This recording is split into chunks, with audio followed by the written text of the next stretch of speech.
Teachers of Reddit, what is the saddest thing your kids have said? Story 1. I ran holiday science workshops, filled with brainy kids as you'd expect. There was an 11-year-old girl who was brilliant at everything. The content was clearly beneath her, very quiet, respectful, well-liked by the other kids. Her parents were moving soon because she received scholarships to a prestigious school. Whenever her dad came to pick her up, he was obviously proud, telling me all about her achievements. How she was in advanced classes, just won all these sport awards too, etc. Showed videos and photos of her winning all these soccer games. They enrolled her younger brother in similar sessions. He gave it a go in the first few, but really struggled. Always the last to finish, and felt his work didn't look as good as the others. Looked embarrassed to ask for help. He screamed at his sister when she tried to fix his circuit. Eventually, he just began acting out,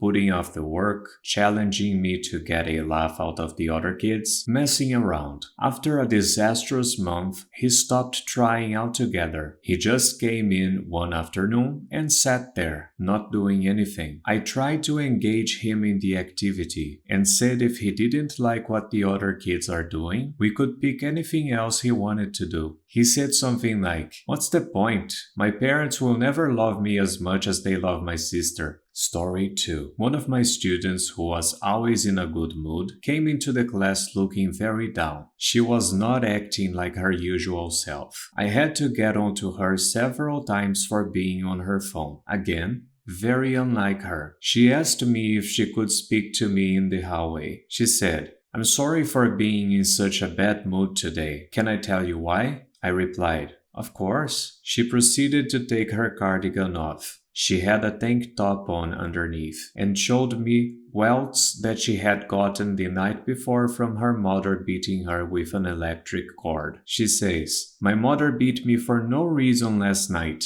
and I don't know what to do." Sadly, it was not the first time I had to report. Edit. I didn't expect this comment to blow up. Lots of questions, but long story short, there was a happy ending. She got to move with her father, much better situation, who lived about an hour and a half away. She was able to finish the school year with us. Her dad would drive her that long distance every morning. And the next school year, she started at her new school. That situation had been going on for a while. She was an only child.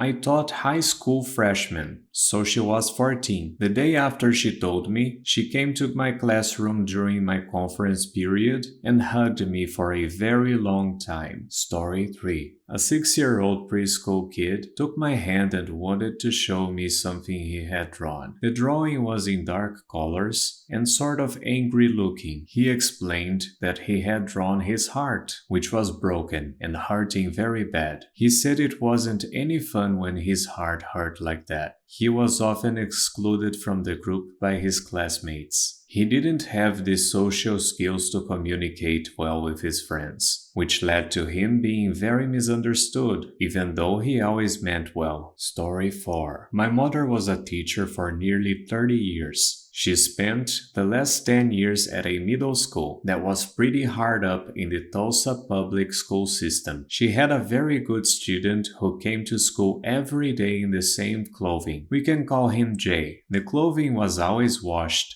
But even so, around halfway through the year, his clothing was becoming tattered and stained. The other students began to notice and make comments. The school tried to give him clothing, but he refused. He would not accept a handout. A few teachers came up with a plan for the school to put on a contest where the winner was given some new, very nice school clothing. This contest was set up for Jay to win. This way he could have new clothing and not feel as though he was given anything. Jay won the contest. She accepted the new clothing gladly. The next day, he was still wearing his old clothes. My mom asked him why he was not wearing the new clothing. "Those are my trophies. I have them hanging on my wall," he replied. Rips my heart right out of my chest. Story 5. Last week, I asked my freshmen what their weekend plans were, and one kid said he was finally meeting his birth mother. He was nervous and excited and said he had so many questions to ask her. Monday rolls around,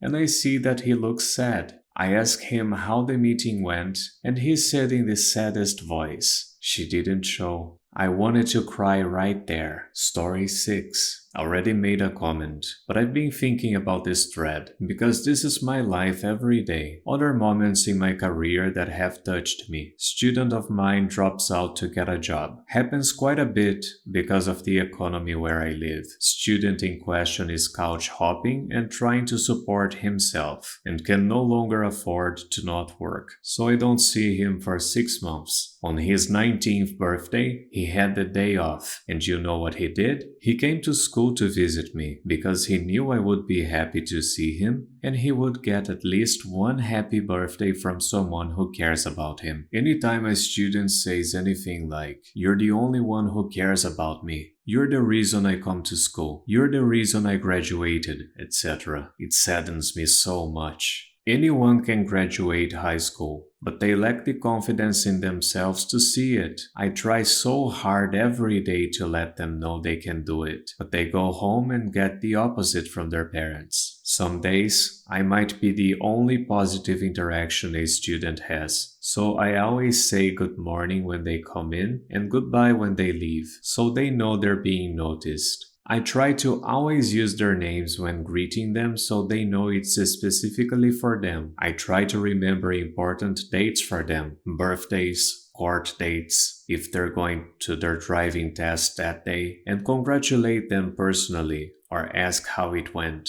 I want them to know they're seen and someone cares. Story 7. There was a student who constantly said some pretty sad stuff like, "My mommy doesn't like me. I'm not getting presents for Christmas. My mommy hit my daddy last night." Turns out, her mother treated her and her husband badly and refused to even touch her. Plus a lot of other terrible stuff. Her parents have split and she is now in a safe home where she is loved. She was only 4 at the time. Story 8. My student told us that her mom was taken by ambulance to the hospital the night before, after she stopped breathing. The other kids pressed her on what happened, and she just shrugged and said her mom would be okay. 2 days later, I got the word that her mom was brain dead.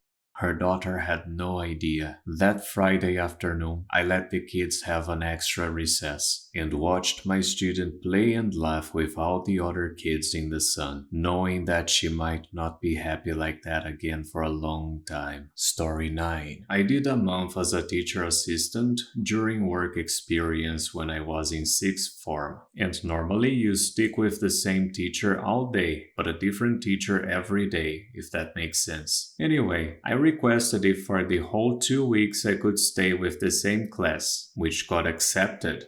So there I was, staying with the year 9B class, ages around 13 to 14. Throughout the time, I treated them all as people, not as students, having a joke with them while they got on with their work, etc. About a week in, one student, let's call him Oliver, suggested to the teacher I take out 4 to 5 students to continue work in another room, which was agreed on for every lesson from that point. Every lesson Oliver requested to go out to the other room, but obviously sometimes he couldn't. A further week passes, and I speak to the headmaster about Oliver wanting to constantly go with me, and he suggested to let him go every lesson. He wasn't able to say exactly why. So, the next few days, Oliver continued to go to the other room, along with 3 or 4 other students, and got on with work while we all talked about different things during it. On the Friday of the second week, Oliver stayed over as he wanted to ask the teacher if me and him could have a one-on-one lesson for 1 lesson to help him catch up. The teacher instantly agreed,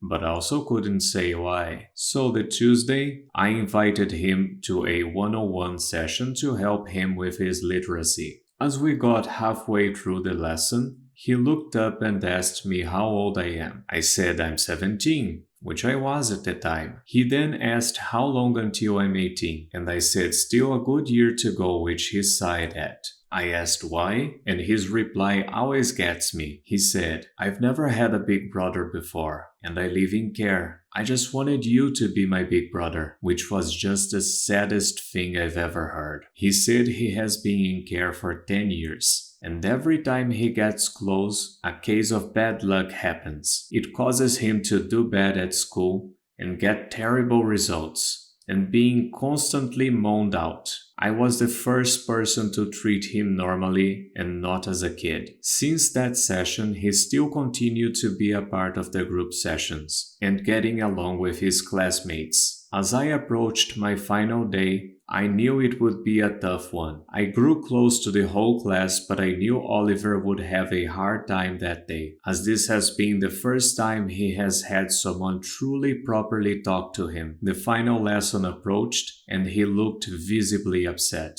I knew something had to be done, so while a group session happened that day, the last 10 minutes I got Oliver in a room to talk to him. He didn't want me to go, even campaigning for me to get a job there during one assembly the previous week, and he asked if we could stay in contact. I said that would be unlikely as I wasn't close. I just gave him the best advice I could, with a promise that if he ever needs someone to talk to, let the school know, and they can get something sorted. So after the month was up, I returned to sixth form, and with a couple years of pretty bad luck with no idea what I wanted to do, I got a message from him on social media a couple of weeks ago asking if I could come to his results opening. I agreed, and we caught up, and when he opened to all A's, it was as if my own child just opened their grades. He started to cry and thanked me and said words that I keep in my head whenever I feel down. You were the best teacher I had and the best friend I had. Now he's 18 and I really couldn't be more prouder.